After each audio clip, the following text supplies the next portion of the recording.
పోయింది గోదావరి తాను తెప్పున్న ఎగిసింది గోదావరి.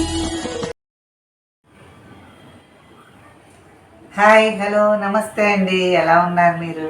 నేను చాలా బాగున్నానండి. మీరందరూ కూడా ఐరారోగ్యశ్వరాలతోటి సుఖశాంతులతోటి ఉండాలని సదా భగవంతుని ప్రార్థిస్తున్నానండి.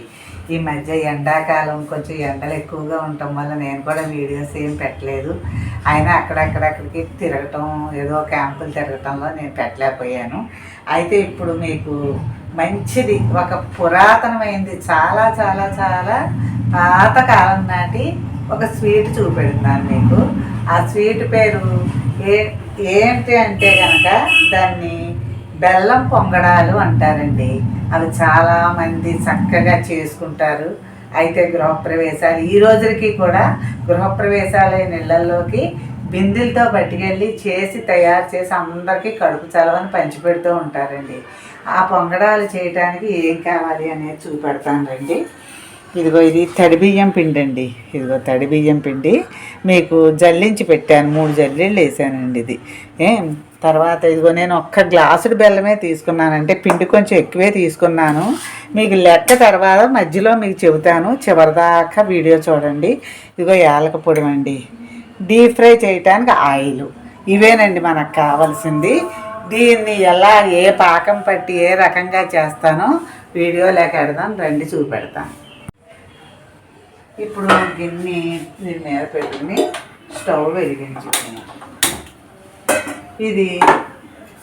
ఈ బెల్లం పాకం పట్టుకోవాలి. ఇందులో చాలామంది కొబ్బరికూర అది కూడా వేస్తారండి, కొబ్బరికూర అది కూడా వేసుకుంటారు. కానీ నేను వేయటల్లా కొద్దిగా ఎంతో వద్దు, నీళ్ళు పైన ఎక్కువ పడుతుంది. మనం నీళ్ళు పోసుకోవాలి, అలా కొద్దిగా పోసుకుని దీన్ని ఇలా కలుపుతూ ఉండాలి. ఇది కలిపితే ఇది కరిగి మనకు పాకం, మంచి పాకం ఎలా వస్తుందో నేను చూపెడతాను. నెక్స్ట్ ఈ లోపల 1 గ్లాసు నీళ్ళు నేను ఈ పొయ్యి మీద పెడుతున్నాను. ఎందుకంటే ఈ చలివిడి తయారయ్యాక మనం మళ్ళీ దీన్ని పలసం చేసుకోవడానికి చన్నీళ్ళు కలపకూడదు, వేడి నీళ్ళతోటే కలపాలి. వేడి నీళ్ళతో కలిపి చక్కగా దోసల పిండి టైప్లో కలపాలి. అవన్నీ కూడా మీరు జాగ్రత్తగా చూడండి, చాలా బాగుంటాయి. పిల్లలకు కూడా చాలా బలమైన ఆహారం ఇది. ఇదంతా కూడా కాల్షియం అది ఉంటుంది. ఇదంతా బెల్లం కరిగాక పాకం వచ్చాక మళ్ళీ మీకు చూపెడతాను. ఇదిగోనండి పాకం చూద్దాం, బెల్లం పాకం. ఈ పాకం చలిమిడి పాకం అండి, మెత్తటి ఉండపాకం రావాలి. ఇదిగో చూపెడతాను, కరెక్ట్గా చూడండి. మెత్తగా ఉండాలి పాకం, ఉండపాకం. ఇది ఇలా ఉండాలి పాకం, మెత్తగా ఉండాలి. ఇలా చూసారా, ఇంకొకసారి చూడండి. ఇదిగో మెత్తగా ఉండాలి ఇలాగ పాకం. ఈ పాకం అన్నమాట.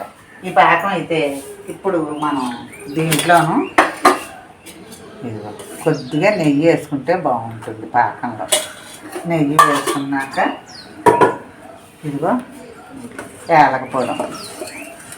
యాలకపొడం వేసేసుకుని ఇప్పుడు మనం చలివిడి తిప్పుకోవాలి. నేను ఊరికే ఎక్కువ పిండి ఆడాను, వేరే పని కూడా ఉందని. ఊరికే లోపల పిండి అలాగా ఉంది కదా, ఇది చూపెడదామని చెప్పి ఇది చేస్తున్నాను.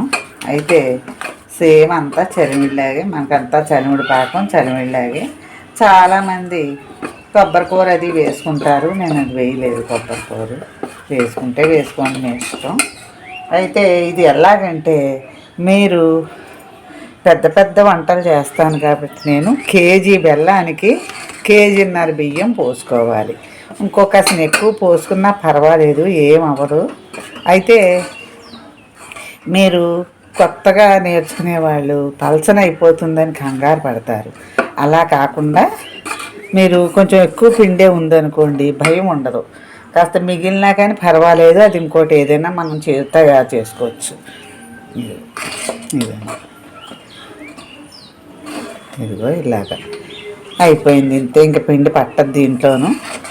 ఇంకా చాలు. ఇలాగ మన మామూలు చలివిడైతే ఇంకొక గుప్పుడు బియ్యం పిండి వేసుకోవచ్చు, ఎంచేత నిలబడాలి చలివిడి. దీన్ని మళ్ళీ మనం దోసల పిండిలాగా పలచం చేస్తాం అన్నమాట. అందుకని ఇది సరిపోతుంది. ఇలాగా ఇది సరిపోయింది. ఇలాగా దీన్ని ఇప్పుడు నేను వేడి నీళ్ళు పెట్టి ఉంచాను కదా, ఆ పెట్టుంచినవి నేను ఏ రీతిలో కలుపుతాను, ఎలా కలుపుతాను అనేది మీకు చూపెడతాను. ఇదిగో ఇంతేనండి, ఇలా ఉండాలి చదివింది. ఇదిగోనండి, ఇదిగో చరిమిడి ఈ రకంగా చేసాం చక్కగా.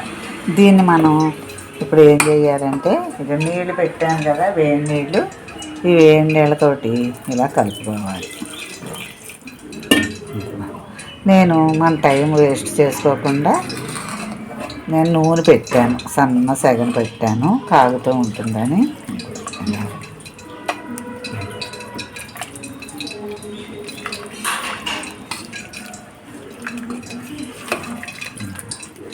అలా పలచగా దోశల పిండిలా చేసుకోవాలి. దీన్ని జాగ్రత్తగా నూనె కాగుతుంది.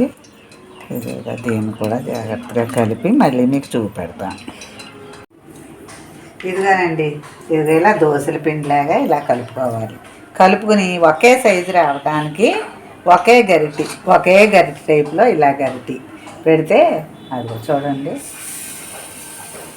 అలా పోసుకోవాలి. అది మనం చిన్న సైజు కావాలంటే చిన్న సైజు గరిటి చూసారా ఎలా పొంగుతున్నాయో, ఇదిగో అలా పొంగడాలు అంటే దీనికి పేరు అదనమాట. కానీ మీరు లెర్నర్స్ మటుక్కి, కొత్తగా నేర్చుకునే వాళ్ళ మటుక్కి మీరు ఏం చేస్తారంటే ఒక్కొక్కటే వేసుకోండి. ఇప్పుడు నేను ఎక్స్పీరియన్స్ మీద 2, 3 వేయచ్చు, కానీ అయితే అవి పొంగుతాయి. కానీ అయితే మీరు తీసుకోలేకపోతే ఒకదానికొకటి అలాగ టచ్ అయిపోతాయి. చూసారా ఎంత బాగా పొంగుతున్నాయో. అదిగో అలా రావాలి. పొంగడం అంటే ఇలాగ ఉండాలి. ఈ పొంగడాలు చాలా బలమైన ఆహారం. ఇది ఇప్పటికి కూడా చాలామంది ఇళ్లలో గృహప్రవేశాలు అయితే 2 బిందులు 3 బిందులు వండి పట్టుకెడుతూ ఉంటారు. చూసారా ఎలా పొంగిందో, అదనమాట పొంగడం అంటే. ఇదే కొలత, కానీ అయితే మీకు బియ్యం కొలత కాదు, ఎంతసేపు బెల్లం కొలత. బెల్లం కేజీ బెల్లానికి 1.5 కేజీన్నర బియ్యం పోసుకోండి. ఇంకా కాసిన ఎక్కువ పోసుకున్నా పర్వాలే. అది అలా పోసేసరికి అలా పొంగాలి. అది పొంగడం అంటే. అది అలా దాని అంతటా అలా పొంగుతూ ఉంటుందన్నమాట. చాలా చాలా చాలా బాగుంటాయి ఇవి. పిల్లలకి పెడితే మెత్తగా తింటారు. పెద్దవాళ్ళు, ముసలివాళ్ళు అందరూ కూడా చాలా బాగా ఎంజాయ్ చేస్తారు దీన్ని. పొంగడాలంటే ఇవన్నీ ఇలా ఉంటాయండి. ఇది నేను ఏ కొలతల్లో చెప్పానో, ఏ పాకంలో తీసానో అవన్నీ కూడా మీరు జాగ్రత్తగా చూసి మీరు కూడా చేసుకుందరు. కానీ ఇలాగే ఇంకా 2 వేయటం కూడా మీకు చూపెడతాను, కంగారు పడకండి. అయితే పిండి మటుకు మన దోశల పిండి టైపులోనే మీరు తీసుకోవాలి. దోశల పిండిలాగే దోశల పిండిలాగే దీన్ని అదొకటి చన్నీళ్ళు పెట్టి కలపకూడదు, వేడి నీళ్ళు పెట్టి కలపాలి. ఎందుకంటే వేడి చన్నీళ్ళు కదా, చన్నీళ్ళు పెడితే బిగుసుకుపోతుంది. అందుకని ఏం చేయాలంటే, ఇది మళ్ళీ వేస్తున్నాను చూడండి. చాలా బాగుంటుందండి. ఇది పురాతనమైన వంట. ఇది ఇప్పటికీ కూడా పొంగడాలంటే ప్రత్యేకం 4-5 కూర్చుని వండుతూ ఉంటారు పల్లెటూళ్ళల్లో కూడా. చాలా బాగుంటాయి ఇవి. ఇలా పొంగుతాయి. మీకు పొంగింది అంటే మనకు పర్ఫెక్ట్గా పాకం వచ్చినట్టు లెక్క అనమాట. అది అలాగా పాకం మనం కరెక్ట్గా తీసినట్టు లెక్క. ఇవన్నీ కూడా వేసాక మళ్ళీ మీకు చూపెడతాం.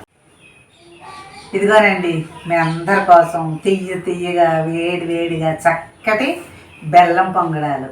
ఈ బెల్లం పొంగడానికి చాలా ప్రాచీనం నుంచి కూడా చాలా ప్రాముఖ్యత ఉంది. అందుచేత అమ్మవార్లకు కూడా ఇలాంటి బెల్లం పొంగడాలు వేసి నైవేద్యాలు పెడతారు ఒక్కొక్క చోట. అటువంటప్పుడు ఇలాంటివి మనం కూడా జాగ్రత్తగా ఇంట్లోనే చేసుకుని మీ పిల్లలకి పెద్దలకి పెట్టండి. అయితే ఈ కొలత అడిగారు కదా, మనం బెల్లం కొలతే వేసుకోవాలండి, బియ్యం కొలత మనకు కుదరదు. ఎందుకంటే 1 గ్లాసులు బెల్లంతో మీరు చేశారంటే 4 గ్లాసులు బియ్యం పోసుకోండి. 3 గ్లాసులు బియ్యం పిండి పడుతుంది, 1 గ్లాసుల పిండి మిగులుతుంది. అలా ఉజ్జాయింపుగా చేసుకుని జాగ్రత్తగాను నేను ఏ రకంగా చేశాను, ఏ పాకం పట్టాను అన్నీ కూడా మీకు అవకాశం ఉంటే 1-2 సార్లు కూడా చూసి నేర్చుకోండి. పిల్లలందరికీ కూడా పెడితే చాలా బలమైన ఆహారం అండి ఇది. అంచేత మీరు అందరూ చేసుకు తింటారని ఆశిస్తున్నాను. ఈ వీడియో కనుక మీకు నచ్చితే లైక్ చేయండి, షేర్ చేయండి, కామెంట్ చేయండి. నా ఛానల్ తప్పకుండా సబ్స్క్రైబ్ చేసుకోండి. Thank you very much.